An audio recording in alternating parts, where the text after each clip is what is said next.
Saudara Ketua Umum PD Perjuangan Megawati Soekarno Putri menyapa khusus Wakil Presiden Maruf Amin yang hadir dalam HUT ke-51 PD Perjuangan.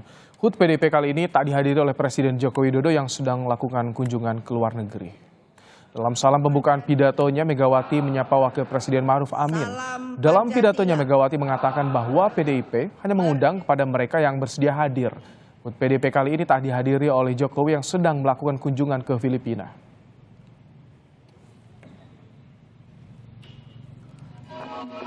Ketua DPC PDI Perjuangan Solo, FX Hadi Rudiatmo menyebut ini pertama kalinya Presiden Joko Widodo tak hadir dalam acara peringatan hari ulang tahun PDI Perjuangan. FX Rudi menyebut PDIP tetap memberikan undangan kepada Presiden Jokowi karena saat ini Jokowi masih tercatat sebagai kader PDIP. Jokowi tak hadir dalam peringatan ulang tahun PDI Perjuangan karena tengah melakukan kunjungan ke 3 negara. Ulang tahun itu mesti hadir karena Pak Jokowi kan masih memegang PDI Perjuangan. Perkara sekarang berbeda, itu urusan di sana. Tapi PDI Perjuangan masih memberikan undangan. Menurut informasi yang kita dapat, ya selama Rakernas ulang tahun dia pasti hadir. Kali ini dia nggak hadir. Yang ke-9 kali ini nggak hadir. Baru kali ini Presiden Joko Widodo tak hadir di peringatan hari ulang tahun PDIP, padahal Jokowi masih tercatat sebagai kader PDI Perjuangan. Sehari sebelum peringatan ulang tahun PDIP, Presiden Jokowi bertolak ke luar negeri untuk kunjungan kerja ke 3 negara. Lantas bagaimana dinamika hubungan Jokowi dan PDIP di Pilpres 2024? Kita akan bahas bersama dengan juru bicara tim pemenangan Ganjar Mahfud Ciko Hakim, ada juga Ketua Bara JP UC Gustafati, dan pakar komunikasi politik Universitas Pendidikan Indonesia, Profesor Karim Suryadi. Selamat sore Bapak-Bapak. Sore. Baik. Sore semua. Bang Ciko katanya yang diundang yang bersedia hadir, yang mau hadir. Ini kalau Pak Jokowi itu diundang atau tidak sih sebetulnya? Jadi pada prinsipnya tentunya kami ingin sekali tentunya mengundang Presiden Jokowi yang merupakan salah satu kader terbaik kami. Tetapi sebelum memang karena ini suasana Pilpres, suasana kampanye, jadi memang persiapan untuk menyelenggarakan peringatan ulang tahun PDI Perjuangan yang ke-51 itu memang tidak dipersiapkan begitu lama dan artinya selama ketika kami masih berembuk apa yang akan kami kerjakan dalam memperingati hari ulang tahun PDI Perjuangan, kami sudah mendengarkan statement dari Istana bahwa Presiden akan pergi ke luar negeri. Dengan berpegangan dengan itu, kami sangat menghargai dan menghormati tugas-tugas negara. Jadi artinya ya kami berpikir kita nggak akan mengundang. Jadi memang tidak diundang ya Bang Ciko ya? Setahu saya dan memang saya tadi juga sudah press conference di hari ulang tahun PDI Perjuangan di Lenteng Agung dan itulah yang saya sampaikan. Oke. Dengan alasan-alasan tersebut. Pak Uce, Pak Jokowi tadi undang, Anda sebagai relawan melihatnya bagaimana? Karena disinggung juga soal yang diundang yang mau hadir nih sama Bu Mega. Bagaimana Anda sebagai relawan melihatnya, Pak Uce? Ya, kalau selamat sore ya semua. Kalau menurut saya itu hal yang biasa aja ya. Tadi Bung Ciko juga katakan bahwa sebelumnya sudah mendapat informasi Pak Jokowi ada agenda ke luar negeri. Pada waktu Natal di Surabaya kemarin saya juga bertemu beliau. Terus saya bilang, Pak, minta waktu menghadap. Bapak memang sudah bilang nanti setelah tanggal 15 ya kira-kira karena ada rencana kunker ke luar negeri. Jadi memang seperti juga Bung Ciko tadi bilang persiapan acara ini karena suasananya Pilpres, maka ada beberapa hal yang mungkin tidak dipersiapkan besar-besaran seperti tahun-tahun sebelumnya. Nah sebenarnya kalau ini saya sih Pak Jokowi dan PDIP ini sangat saling menghargai ya. Tapi aneh nggak sih Pak Uce kalau misalkan ini Jokowi tidak diundang? Tadi disebut juga disinggung sama Bu Mega yang diundang yang bersedia hadir. Ya Kak, jadi sebenarnya permasalahannya adalah jangan sampai masalah ini ditarik terlalu jauh ya. Ini hal yang biasa-biasa saja. Anak kebetulan karena ada kesibukan tidak sempat hadir ke orang tuanya punya ulang tahunnya. Hal-hal yang biasa aja kok sebenarnya. Cuma karena mungkin musim ini ya tahun politik, jadi sepertinya ada yang seksi di sini. Oke, baik. Prof. Karim, bagaimana Anda melihat komunikasi ini dari keduanya? Kalau misalkan ini adalah bentuk titik kompromi atau bagaimana untuk bisa menyelamatkan masing-masing? Tadi undang, tak datang. Bagaimana, Prof. Karim? Ya, tentu saja Bang Ciko dan Bang Uce lebih tahu kondisi ini gitu ya. Sebagai orang dalam gitu ya. Tetapi saya sebagai penonton yang setia dan ingin menikmati permainan, tentu saja punya perspektif sendiri gitu ya. Ulang tahun PDIP itu kan sudah tiap tanggal 10 dan itu sudah berlangsung selama 51 tahun. Jadi bukan sesuatu yang mendadak gitu ya, meskipun diselenggarakan dalam situasi yang ya riweuh karena menjelang pemilu. Dan saya lihat kepergian presiden ke Filipina, ke Brunei itu kan bukan sesuatu yang bukan forum yang melibatkan banyak negara, direncanakan oleh banyak kepala negara, tapi kunjungan bilateral gitu ya. Jadi saya agak ragu bahwa itu benar-benar terjadi karena ada kunjungan kenegaraan gitu ya. Melihat bahwa ulang tahun PDIP setiap tanggal 10, ya tentu saja kan presiden bisa mengatur jadwal. Ini bisa dibaca sengaja menghindar Pak Jokowi, Prof. Karim? Ya, saya tidak mengatakan itu, tetapi sulit untuk tidak mengatakan itu gitu ya. Sepertinya ini sebuah kebetulan yang direncanakan gitu ya. Begitu, sebuah kebetulan yang direncanakan. Jadi saya ingat ada sajak David Prost yang sangat klasik, ada dua jalan melintang di hutan. Saya coba jalan yang lain yang belum dilalui untuk menemukan sesuatu. Jadi melihat ini sebuah pilihan jalan yang berbeda. Tapi saya tidak mengatakan seperti orang lain mengatakan, oh cintanya sudah berakhir. Enggak. Dalam politik kan tidak melibatkan cinta seperti itu. Kalau tarik mau serius, menurut saya ini persekutuan politik yang sudah mulai terancam gitu ya. Baik, saya ingin ke Bang Ciko. Bang Ciko, ada yang membaca tadi kebetulan yang disengaja, Bang Ciko. Karena kalau ulang tahun kan sudah diketahui tiap tanggal 10 Januari, Bang Ciko. Brahim nih nggak tahan banget dia pengen. Bukan nggak tahan, karena ini banyak juga publik yang bertanya. Oh sampai ini, karena kata Pak Rudi juga baru kali ini Bang Ciko tidak dihadiri Pak Jokowi. Jadi gini, pada prinsipnya yang saya sampaikan tadi tidak berubah, bahwa tentunya kami ingin sekali mengundang mungkin sebanyak-banyaknya warga masyarakat maupun kader terbaik kami dimanapun mereka berada. Tetapi memang dalam suasana pemilu ini, suasana kampanye ini, persiapannya juga sangat pendek, dan begitu pula penentuan di mana itu dilaksanakan. Makanya kami melaksanakannya sangat sederhana, ada 51 orang yang diundang, tokoh dari luar partai, dan ini juga sebenarnya hanyalah semacam pembukaan dari peringatan hari ulang tahun itu sendiri. Justru jam 4 sore ini dan jam 7 malam ini serentak di seluruh Indonesia, DPC, DPD, maupun sampai ke ranting dan anak ranting itu merayakannya bersama rakyat. Nah, ini yang menjadi perintah dari Ketua Umum. Nah, ini yang memang kita ingin tonjolkan, bahwa kita ingin merayakan hari ulang tahun ini tidak bersama elit-elit, tetapi bersama rakyat, seperti juga kembali kepada konsistensi Partai Demokrasi Indonesia Perjuangan yang selama ini memang core-nya adalah bergotong royong bersama rakyat, dekat dengan rakyat, partainya wong cilik. Nah, itu pada prinsipnya itu aja. Nah, tetapi tadi disampaikan kan, memang ya itu tadi alasannya, karena sebelum kami mempersiapkan acara ini sudah ada semacam statement bahwa Pak Jokowi akan mengadakan kunjungan ke luar negeri. Nah, itulah kami menghormati, kan seperti yang diinginkan juga oleh masyarakat, bahwa ya kita menghormati loh, tugas partainya ada tugas negara yang lebih besar daripada tugas-tugas di partai. Baik. Pak Uce, tadi di pidato kita ulang tahun, Bu Mega menyinggung soal netralitas TNI Polri, aparat, dan juga ada menyinggung soal relawan yang menjadi pemenangan Jokowi juga, terus kasus pengeroyokan. Bagaimana Anda melihat arah atau makna yang disampaikan oleh Bu Mega di pidato tadi, Pak Uce? Ya, kalau menurut saya tentang peran relawan, saya cuma ya ini kan masalah ini ya, saya mau bahas masalah ini. Masalah relawan itu sebenarnya kan, relawan itu tidak pernah mengklaim bahwa mereka menjadi unsur penentu dalam memenangkan seorang capres. Karena kan capres lain juga punya relawan.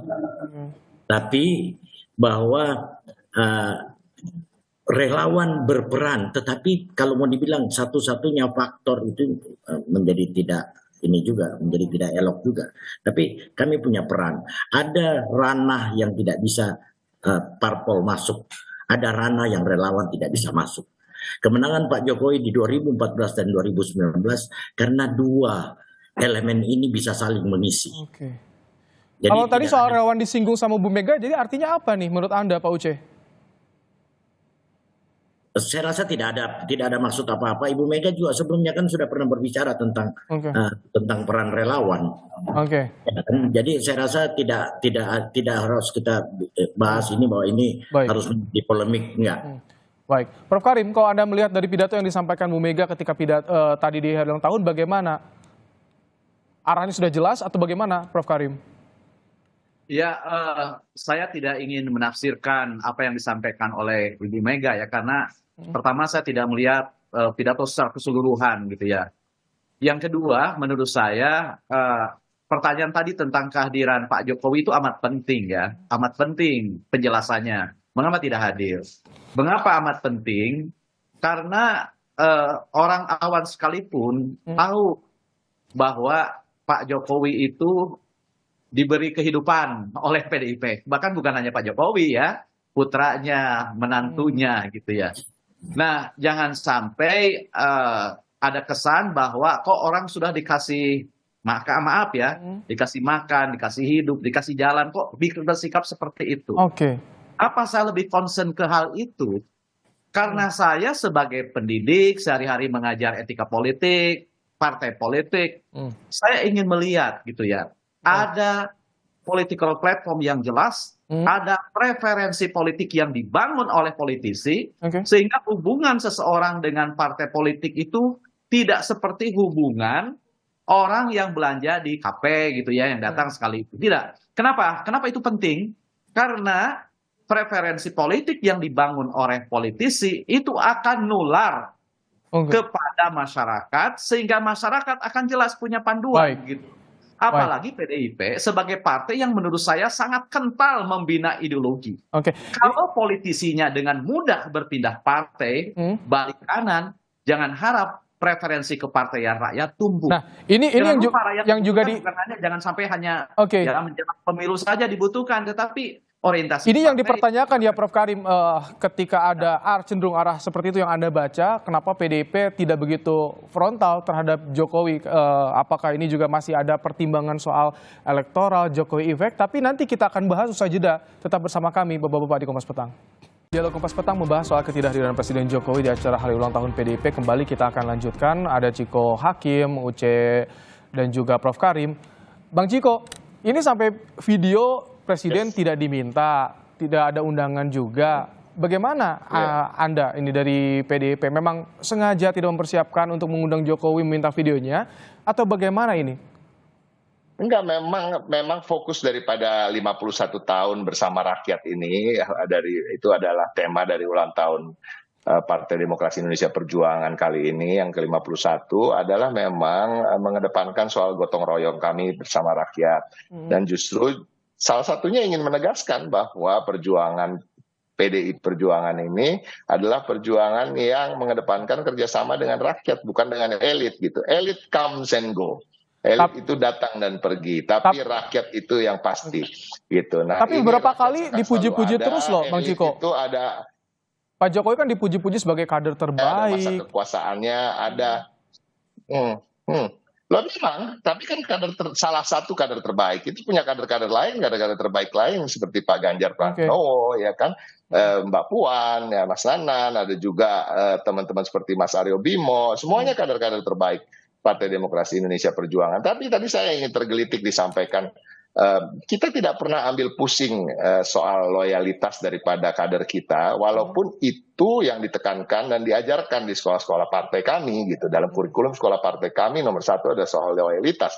Nah, kembali lagi tadi yang Prof Karim sudah sangat merepresentasikan apa yang ingin saya katakan, bahwa biarlah khalayak yang menilai, ya kan, siapa yang pernah besar bersama PDI Perjuangan dan siapa yang meninggalkan PDI Perjuangan. Tetapi kalau bisa dilihat, PDI Perjuangan bukan baru sekali ditinggal oleh kadernya, sudah berkali-kali, bahkan Tinggal gerbong-gerbongan untuk membuat partai baru juga pernah. Tapi kayak pernahkah kami meributkan hal tersebut? Kan tidak pernah. Kami juga tidak pernah menahan-nahan siapapun yang ingin bergabung maupun ingin meninggalkan PDI Perjuangan. Pada prinsipnya nomor satu yang kami perjuangkan dan yang penting yang jangan pergi dari kami adalah rakyat. Dan itu yang terus kami akan perjuangkan.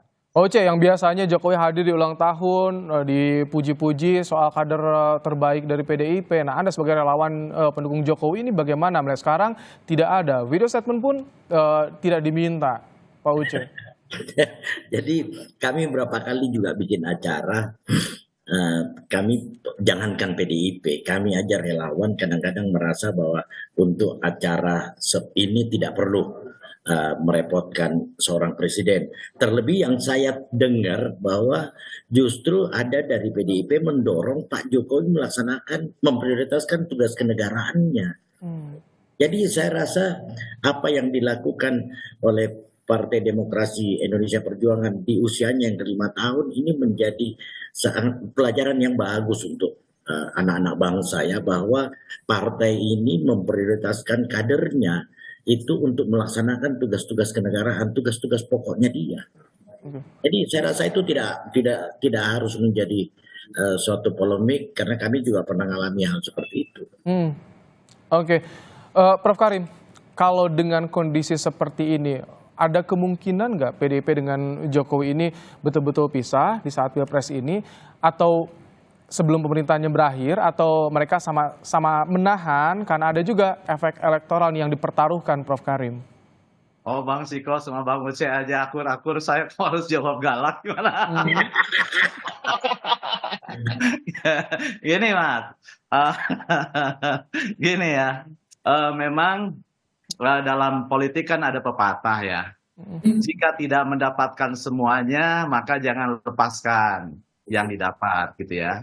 Memang kan ini ada masalah elektoral memang, karena memang ada simpatisan Jokowi, murni Jokowi, mereka yang mengidentifikasi dengan Jokowi, artinya kemanapun Jokowi pergi dia akan ikut.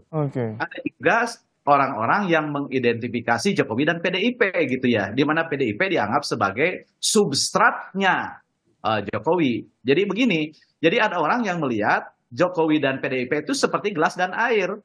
Yang menentukan bentuknya itu adalah substrat, bentuk. Jadi Jokowi akan berbeda ketika dia pindah ke partai lain dengan Jokowi yang ada di PDIP, kan gitu ya. Coba aja Anda lihat, pemain sepak bola hebat manapun ketika pindah ke sebelasan, performanya akan beda, tampilannya akan beda. Karena seperti hanya pemain bola dan klubnya, politisi dan partai politik itu seperti air dan gelas, karena gelas menjadi substrat. Itu yang pertama. Yang kedua, mengikuti logika yang dibangun oleh Bang Use dan Bang Siko, ini boleh jadi kali ini PDIP mentolerir Jokowi sebagai kepala negara, menjalankan tugas negara di atas tugas kepartaian gitu loh, di atas tugas partai gitu. Itu yang kedua. Tapi terlepas dari itu semua, yang ingin saya katakan adalah tadi sekali lagi, kita kan sekarang sedang membangun etika politik dengan pemilu itu. Jangan sampai ada etika standar ganda bahwa kita harus mendorong. Kalau memang kita ingin menegakkan etika yang dibangun, bahwa politisi harus punya rasa hormat kepada partai yang membesarkannya, nah maka kita ingatkan gitu loh, bahwa loyalitas kepartaian, preferensi kepartaian itu penting dijaga, karena ini akan menular kepada warga. Sehingga warga nanti akan memiliki kompas, bukan saja ketika akan memberikan suara di hari pemiluan, tetapi masyarakat punya kompas untuk menilai bagaimana kebijakan yang diambil oleh pemerintah, pernyataan resmi yang dikeluarkan oleh pemerintah, koalisi yang dibangun oleh politisi dalam menghadapi pemilu. Itu penting bagi masyarakat. Jadi saya lebih concern pada bagaimana kita memperkuat partai politik sebagai elemen penting dari demokrasi yang akarnya pada kesantunan politik dan partainya. Baik. Terakhir, Bang Ciko sikat. Jadi bagaimana hubungan PDIP dengan Jokowi saat ini? So far so good. Jadi amin. Kami tidak ada permasalahan, dan itu pun kalaupun ada tidak menjadi fokus kami pada saat ini. Saat ini kami ingin fokus untuk memenangkan pertarungan Pilpres ini satu putaran seperti perintah Ketua Umum tadi di hari ulang tahun. Terima kasih Bang Ciko Hakim, juru bicara Oke. TPN Ganjar Selamat Mahfud, ulang tahun, Prof. Bang Ciko. Karim Suryadi, Selamat dari pakar komunikasi politik, dan sebelumnya ada Pak Uce Gustaf, Ketua Bara JP, sudah out duluan. Terima kasih Bapak-Bapak.